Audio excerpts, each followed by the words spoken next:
Assalamualaikum warahmatullahi wabarakatuh. Jumpa lagi dengan channel kami, channel yang membahas mengenai dunia pendidikan dan teknologi.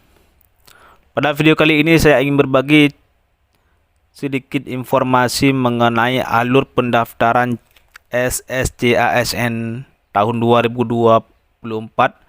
bagi tenaga guru ataupun tenaga honorer guru. Ini karena guru tidak ada penerimaan CPNS, guru hanya penerimaan P3K karena diambil dari tenaga non ASN ataupun tenaga honorer, baik itu K2 dan lain-lain, yang intinya sudah terdaftar di dalam Dapodik. Kalau guru intinya sudah terdaftar di dalam Dapodik, itu bisa mengikuti seleksi P3K tahun 2024. Alur pendaftarannya sebagai calon P3K guru, yang pertama kita akses dulu nanti SSCASN untuk mendaftar akunnya. Ketika kita mendaftar, kita seperti biasa menggunakan nik, nomor KK, nama lengkap, tempat lahir, tanggal lahir, nomor HP, dan email yang aktif karena nanti ada pengiriman notifikasi, dan kita masukkan password sebagai untuk keamanan akun, dan kita upload KTP dalam berbentuk JPEG ataupun gambar. Lalu setelah kita buat akun, kita cetak akunnya karena akun mudah kita buat. Yang susahnya nanti kita melakukan pemilihan formasi dan lain-lain. Selanjutnya sistem akan menentukan prioritas.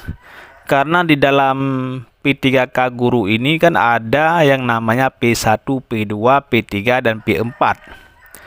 Yang berbeda hanya P1, karena P1 ini masih menggunakan nilai yang seleksi di tahun 2021 kemarin. Karena yang P1 yang dikira P1 yaitu yang hasil seleksi 2021 ataupun 2022 kemarin. Yang P1 tahun 2023 itu tidak dihitung lagi. Karena itu beda, karena kemarin ada penilaian dari kepala sekolah dan pengawas. Tetapi yang ujian yang dikira P1 itu yang hasil seleksi di tahun 2021. Nanti sistem akan menentukan kita masuk ke dalam P berapa, karena sistem sudah menyimpan data kita saat seleksi di tahun 2021, 2022, 2023. Karena kita nanti diambil yang berbeda, itu P1 wajib mendaftar sampai dengan resume. Yang P1 ini wajib mendaftar juga sampai dengan selesai, tetapi mereka tidak lagi mengikuti ujian ataupun langsung penempatan kalau ada formasinya.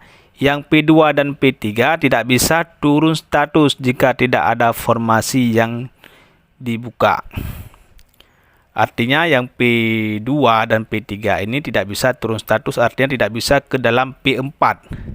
Karena P4 ini orang yang baru dari swasta, P4 dari sekolah non negeri ataupun dari guru yang sertifikasi tetapi belum terdaftar dalam Dapodik, itu termasuk ke dalam P4. P3 dan P4 bisa naik status menjadi P2 jika termasuk K2.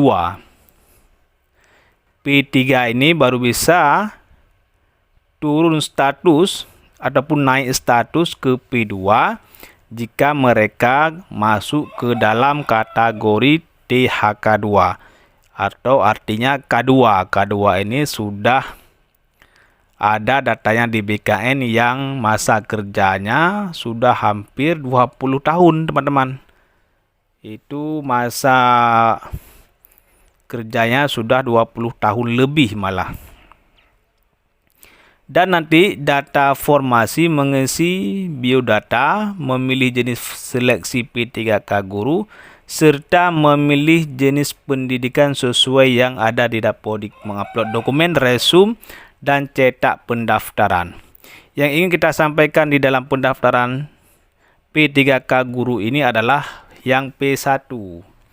Artinya P1 ini datanya masih tersimpan berapakah nilai, karena P1 ini mereka yang lulus passing grade tahun 2022 tetapi tidak mendapatkan formasi karena mereka kekurangan formasi, sedangkan passing grade-nya sudah lolos. Untuk penempatan tidak ada ruang ataupun tidak ada penerimaan formasi tersebut.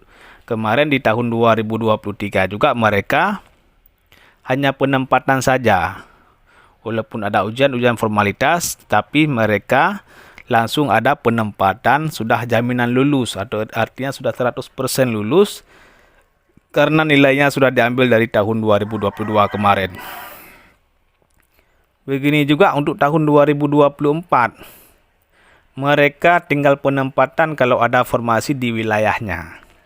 Artinya, contohnya ada penerimaan guru PGSD di suatu wilayah ada 10 orang, sedangkan yang P1 2022 itu 10 orang, otomatis mereka adalah langsung ada penempatan di formasi tersebut. Di sini ada keterangan bagi pelamar P1 tidak dilakukan proses seleksi administrasi. Artinya administrasinya langsung lolos karena mereka sudah lolos administrasi ataupun sudah nilainya sudah di ambang batas. Tinggal penempatan, itu apalagi di seleksi administrasi.